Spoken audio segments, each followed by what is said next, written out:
మనం అందరం ఎవరింట్లో వాళ్ళని కూర్చుని ఆలోచించుకుంటున్నామని మనం అందరం ఒక చోట రావటం కోసం వాళ్ళు ఒక అవకాశం కల్పించారు.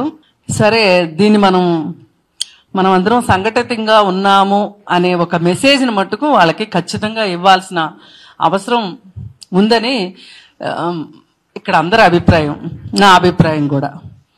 అలాగే ఇవాళ మీడియాలో చూస్తుంటే మళ్ళీ ఒక కొత్త వేవ్ ఒకటి వస్తుంది. మన హైదరాబాద్లో ఇదివరకు ఇలాంటి చర్చలు జరిగేవి కాదు. ఏంటి అంటే ఏం తినాలి, ఏం కట్టుకోవాలి, ఏం మాట్లాడాలి అనే దాని గురించి.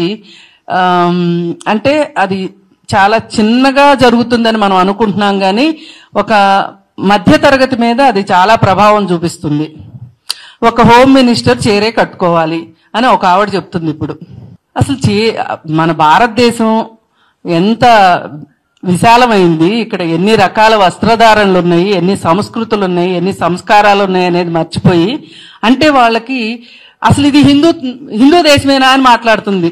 మరి వాళ్ళు ఎందుకో అంతలా ఆవేశాన్ని తెచ్చుకుని మాట్లాడుతున్నారు. ఇంకా రేపటి రోజున ఇంకా తిండి గురించి కూడా మాట్లాడతారు. మనం ఏమనుకున్నామంటే యూపీ బీ ఫెస్టివల్లో మాట్లాడారు. మామూలు పద్ధతుల్లో కూడా ఇంట్లోకి వెళ్ళి మరి వెతికి లాగి పీకి యూపీ అటు సైడ్ చేస్తుంటే, అబ్బా మనకి ఎట్లయినా హైదరాబాద్ చాలా సంస్కారవంతమైంది, సంస్కృతి ఉంది ఇక్కడ, మన దగ్గర ఇట్లాంటివి లేవులే అని మనం చాలా సంతోషపడ్డాం. కానీ ఇప్పుడు ఇది కూడా వస్తుంది. ప్రతిదీ రాజకీయం చేసేస్తున్నారు. దాని వెనకమాల ఎవరున్నారనేది మనకే బాగా తెలుసు. కానీ వాళ్ళని ఎదుర్కోగలిగింది కూడా మనమే. అది నేను బలంగా నమ్ముతున్నాను.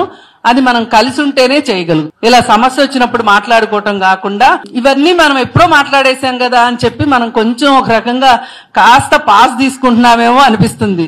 ఎందుకంటే నిజంగా లెఫ్ట్ భావజాలం ఇక్కడ ఎక్కువగా ఉండటం వల్ల కావచ్చు, లేకపోతే విరసం ఇవన్నీ ఉండటం వల్ల మనం చాలానే మాట్లాడేశాం. కానీ ఇప్పుడు అసలు మాట్లాడే సమయం అని నాకు అనిపిస్తుంది. మనం మాట్లాడాలి. Thank you.